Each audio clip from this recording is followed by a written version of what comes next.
ಮೊಟ್ಟ ಮೊದಲ ಬಾರಿಗೆ ಆರಂಭಿಸಲಾದ ವೈಭವದ ಸಿಂಧನೂರು ದಸರಾ ಉತ್ಸವವನ್ನು ಸನ್ಮಾನ್ಯ ಮುಖ್ಯಮಂತ್ರಿ ಸಿದ್ದರಾಮಯ್ಯ ಅವರು ಉದ್ಘಾಟಿಸಿ ಸಿಂಧನೂರು ನಗರದ ಸರ್ಕಾರಿ ಪದವಿ ಮಹಾವಿದ್ಯಾಲಯದ ಆವರಣದಲ್ಲಿ ಶುಕ್ರವಾರದಂದು ಕರ್ನಾಟಕ ಸರ್ಕಾರದ ಸನ್ಮಾನ್ಯ ಮುಖ್ಯಮಂತ್ರಿಗಳಿಂದ ಮುಖ್ಯ ವೇದಿಕೆಯಲ್ಲಿ 1995.85 ಕೋಟಿ ವೆಚ್ಚದ ರಾಯಚೂರು ಕಲ್ಮಲಾ ಜಂಕ್ಷನ್ನಿಂದ ಸಿಂಧನೂರು ಬಳಿ ಬಳ್ಳಾರಿ ಲಿಂಗಸಗೂರು ರಸ್ತೆವರೆಗಿನ 78.45 ಕಿಲೋಮೀಟರ್ ಉದ್ದದ ರಸ್ತೆ ಕಾಮಗಾರಿಯನ್ನು ಉದ್ಘಾಟಿಸಿ ಮಾತನಾಡಿದರು. 371 ಜೆ ಜಾರಿಗಾಗಿ ಕಲ್ಯಾಣ ಕರ್ನಾಟಕದ ಎಲ್ಲ ಜಾತಿ ಧರ್ಮದ ಮಂದಿ ಒಟ್ಟಾಗಿ ಹೋರಾಟ ನಡೆಸಿದರು. ಈ ಜನ ಹೋರಾಟದ ಬೆನ್ನಿಗೆ ನಿಂತ ಮಲ್ಲಿಕಾರ್ಜುನ್ ಖರ್ಗೆ ಅವರು 371 ಜೆ ಜಾರಿ ಮಾಡಿಸಿದರು ಎಂದು ವಿವರಿಸಿದರು.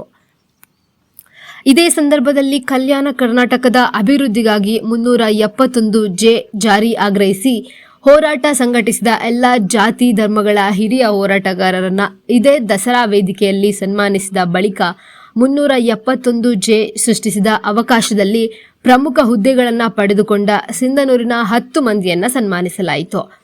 ತಹಶೀಲ್ದಾರ್ ಕಚೇರಿಯಿಂದ ಪ್ರಾರಂಭವಾದ ಮುಖ್ಯಮಂತ್ರಿ ಸಿದ್ದರಾಮಯ್ಯ ಅವರ ಒಳಗೊಂಡ ಮೆರವಣಿಗೆಯಲ್ಲಿ ರಾಜ್ಯ, ಜಿಲ್ಲಾ ಹಾಗೂ ಸ್ಥಳೀಯ ಮಟ್ಟದ ಕಲಾ ತಂಡಗಳು ಡೊಳ್ಳು ಕುಣಿತ, ವೀರಗಾಸೆ, ಹಗಲು ವೇಷ, ಬೆದರುಗೊಂಬೆ, ಚರ್ಮವಾದ್ಯ, ಬ್ಯಾಂಡ್ ಸೆಟ್ ಭಾಗವಹಿಸಿದ್ದವು. ಸಿಂಧನೂರು ಶಾಸಕರಾದ ಹಂಪನಗೌಡ ಬಾದರ್ಲಿ ಅವರು ಅಧ್ಯಕ್ಷತೆ ವಹಿಸಿದ್ದ ವೇದಿಕೆಯಲ್ಲಿ ಜಿಲ್ಲಾ ಉಸ್ತುವಾರಿ ಸಚಿವರಾದ ಶರಣ ಪ್ರಕಾಶ್ ಪಾಟೀಲ್, ಕಾನೂನು ಸಚಿವರಾದ ಎಚ್.ಕೆ. ಪಾಟೀಲ್, ವಿಜ್ಞಾನ ಮತ್ತು ತಂತ್ರಜ್ಞಾನ ಸಚಿವರಾದ ಬೋಸರಾಜು ಸೇರಿ ಕೊಪ್ಪಳ ಮತ್ತು ರಾಯಚೂರು ಜಿಲ್ಲೆಯ ಶಾಸಕರು, ಸಂಸದರು, ವಿಧಾನ ಪರಿಷತ್ ಸದಸ್ಯರು, ಮುಖಂಡರುಗಳು ಉಪಸ್ಥಿತರಿದ್ದರು. ಒಟ್ಟಾರೆಯಾಗಿ ನಿರುದ್ಯೋಗ, ಶಿಕ್ಷಣ, ಆರೋಗ್ಯ, ಮಾಲ್ನ್ಯೂಟ್ರಿಷನ್ ಮತ್ತು ಅಭಿವೃದ್ಧಿ ಈ ಭಾಗದಲ್ಲಿ ಆಗಬೇಕು. ಈ ಭಾಗನೂ ಕೂಡ ಹಳೆ ಮೈಸೂರು ಭಾಗದಷ್ಟೇ ಅಭಿವೃದ್ಧಿ ಆಗಬೇಕು. ಈ ಭಾಗನೂ ಕೂಡ ಮಂಗಳೂರು, ಉಡುಪಿ ಅಷ್ಟೇ ಅಭಿವೃದ್ಧಿ ಆಗಬೇಕು ಅನ್ನೋ ಉದ್ದೇಶದಿಂದ ಇದನ್ನ ಮಾಡಿರ್ತಕ್ಕಂಥದ್ದು. ಇದಕ್ಕೆ ಹೋರಾಟ ಮಾಡಿದಂಥವ್ರಿಗೆಲ್ಲರಿಗೂ ಕೂಡ ನಾನು ಗೌರವವನ್ನು ಸಲ್ಲಿಸಲಿಕ್ಕೆ ಬಯಸ್ತಾ ಇದ್ದೇನೆ.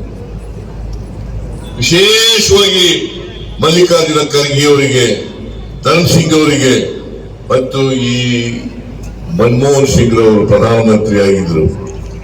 ಆಗ 2013ರಲ್ಲಿ ಇದಕ್ಕೆ ತಿದ್ದುಪಡಿಯನ್ನು ಮಾಡಿಕೊಟ್ಟದ್ದು.